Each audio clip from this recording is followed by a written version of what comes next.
শীতের দিনে মজাদার বেগুন ভর্তা, আহা সেই স্বাদ। তো এবারও শীতে বেগুন ভর্তার একটি রেসিপি নিয়ে চলে এসেছি তোমাদের মাঝে।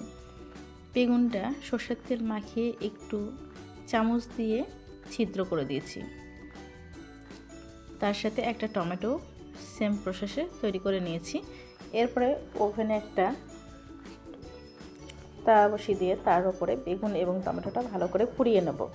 পুড়িয়ে বেগুনের পোড়া খোসাগুলোকে ফেলে দেব।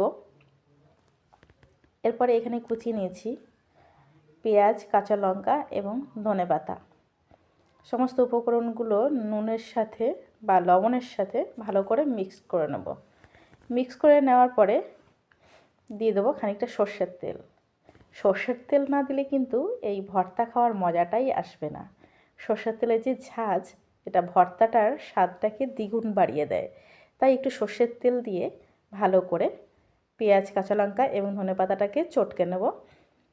এরপরে এর সাথে টমেটো এবং বেগুনটাকে মিশিয়ে নেব।